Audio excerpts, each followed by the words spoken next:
নমস্কার দর্শকবৃন্দ। পুজোর আগেই সরকারি কর্মীদের অ্যাকাউন্টে ঢুকবে ডিএর টাকা, বাড়ছে চাপ। সাম্প্রতিক প্রকাশিত এই প্রতিবেদনটি আমরা বিস্তারিত জেনে নেব।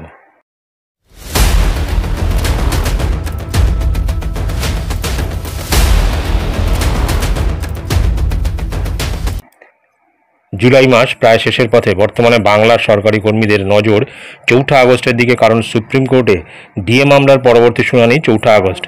তার আগে ফের একবার বিস্ফোরক মন্তব্য করলেন কনফেডারেশন অফ স্টেট গভর্নমেন্ট এমপ্লয়িজের সাধারণ সম্পাদক মলয় মুখোপাধ্যায়। মলয়বাবুর মতে, বকেয়া ডিএর মামলায় সুপ্রিম কোর্টে রাজ্য সরকার বিশেষ সুবিধা করতে পারবে না। বকেয়া ডিএ নিয়ে বড় দাবি। গত 16ই মে 2025-এ সুপ্রিম কোর্ট রাজ্য সরকারকে সরকারি কর্মীদের মহার্ঘ ভাতার 25% ভাতা মিটিয়ে দেওয়ার জন্য অন্তর্বর্তীকালীন নির্দেশ দিয়েছিল। গত 27শে জুনের মধ্যে রাজ্য সরকারি কর্মচারীদের বকেয়া ডিএর 25% মিটিয়ে দিতে বলেছিল সর্বোচ্চ আদালত। তবে সেই নির্দেশ কার্যকর করেনি রাজ্য। এই পরিস্থিতিতে মলয়বাবু বলেন, এবার সুপ্রিম কোর্ট রাজ্যকে আরও বেশি পরিমাণ বকেয়া ডিএ প্রদানের নির্দেশ দেবে, এমনটাই আশা করা হচ্ছে। মলয়বাবু বলেন, শেষ শুনানিতে সুপ্রিম কোর্ট যেরকম কড়া মনোভাব দেখিয়েছিল তাতে তারা অত্যন্ত আশাবাদী।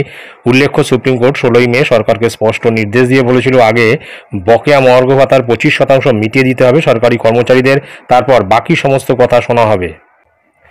সরকারি কর্মী সংগঠনের নেতার কথায় আগস্টের শুরুতে তারা আরও একটি সুখবর পাবেন।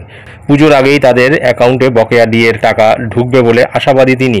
একই সাথে রাজ্য সরকারকে তীব্র আক্রমণ করে মলয়বাবু বলেছেন, খেলা মেলা থেকে বিভিন্ন দান খয়রাতি এই সব খরচে কোনো কার্পণ্য নেই, কেবল ডিএ দেওয়ার বেলায় টাকা নেই। ডিএ সরকারকে দিতেই হবে।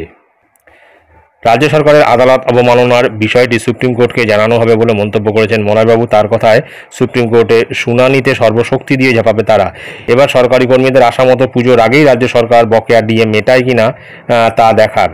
সুতরাং বোঝা যাচ্ছে যে মলয়বাবু সহ অন্যান্য যে সরকারি কর্মচারী সংগঠনগুলি আছে তারা কিন্তু সম্পূর্ণভাবে আশাবাদী যে পুজোর আগে এই বকেয়া 25% মহার্ঘ ভাতা ঢুকছেই, এবং 4 আগস্টে যে শুনানি রয়েছে সেই শুনানিতে রাজ্য সরকারের খুব একটা সুবিধা মতো জায়গায় নেই, এবং রাজ্য সরকার সেই যে আশা নিয়ে যে রয়েছে যে বকেয়া দিয়ে তারা দেবে না বা দিতে পারছে না, তাদের ফান্ডে টাকা নেই, সেটা কিন্তু ধোপে টিকবে না, এমনটাই মনে করছেন কনফেডারেশন অফ স্টেট গভর্নমেন্ট এমপ্লয়িজের সাধারণ সম্পাদক মলয় মুখোপাধ্যায়।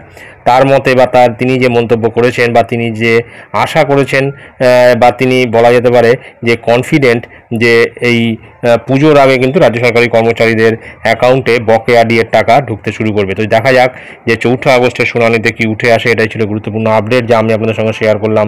ধন্যবাদ।